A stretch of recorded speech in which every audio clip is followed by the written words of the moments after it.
Hello, my name is Allie McNabb, and I've been in FBLA for 3 years. My name is Jasmyn Bathory, and I've been in FBLA for 2 years. My name is Allie, Stukey, and I have been in FBLA for 4 years. Today we'll be discussing event planning. The event that we chose to plan was our Waverly High School prom. So the purpose of the event was to have a huge end-of-year celebration to celebrate the success of our students.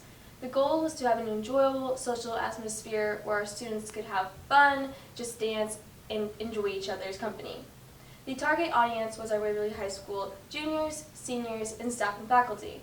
The event type was a formal school-sponsored dance put on by the juniors for a last memory to the seniors.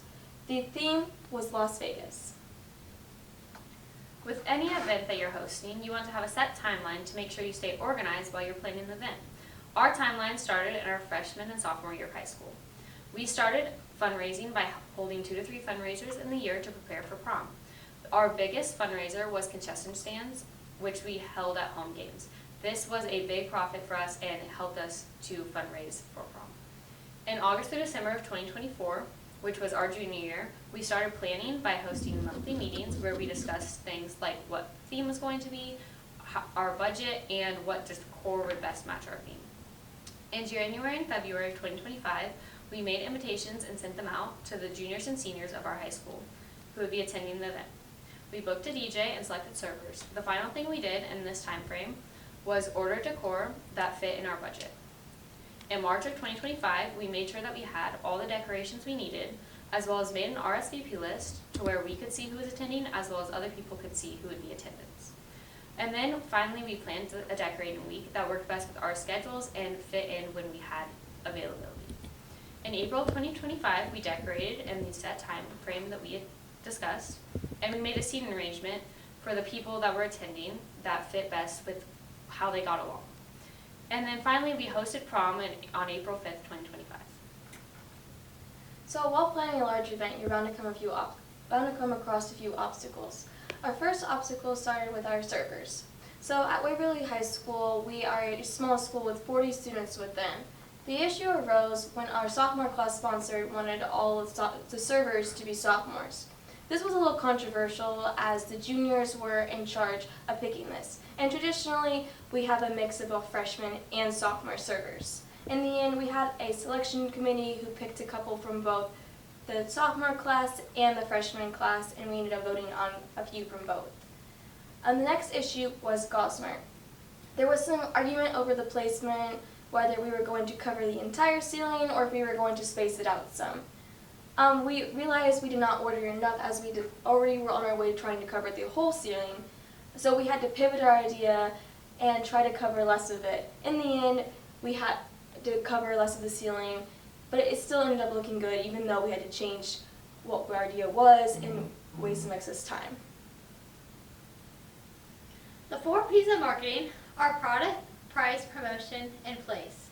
For our product, we ordered decorations through online websites and also went to Hobby Lobby and bought some stuff.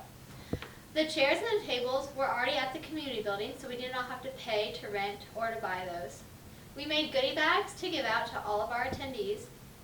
We made a DJ booth, and then we rented a photo booth, and they came and set it up and took it down.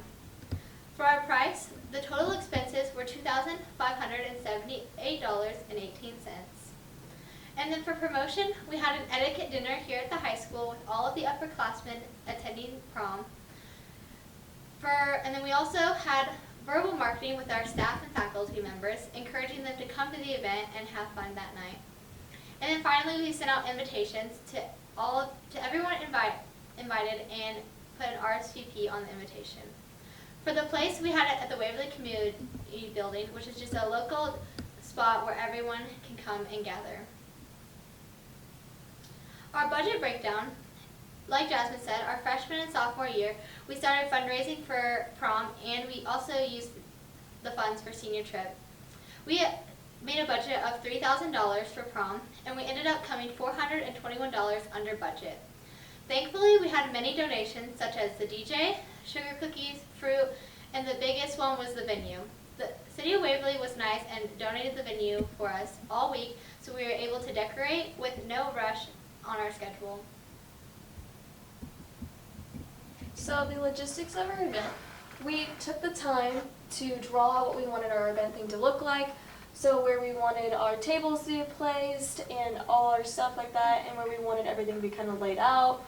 And then during the week we did draw out what we wanted our senior arrangement to look like, and we made sure to place people where we thought they would enjoy sitting for the night. So we had a very well turnout for this event for being such a small school. Out of the 60 invitations that we sent out, 52 people attended prom. Out of these 52 people, 32 people of the people were students, and 20 of them were teachers. To ensure everyone's safety, we had our SRO officer and class sponsors at the event to make sure everyone was following the rules and having fun. We also had our principal there to make sure everyone was following the rules. Our final thoughts and reflection. One of the things that we did, like Jasmyn said, is we started planning ahead in August so that when April came, we did not have rush to figure everything out in a short period of time. We had open communication with everyone, including our class sponsors, everyone in the class, and faculty members, so they knew what was going on when it was going on. And the biggest thing we did was stay on budget. We stayed under our $3,000 budget, which we will now be able to use those funds that we saved towards senior trip and other things in our senior year. We stayed organized throughout the whole event, making sure that everyone knew what was going on and that we kept track of our expenses. And then finally, we had a good turnout. We had over an 85% turnout rate, which is great for a small town. Thank you.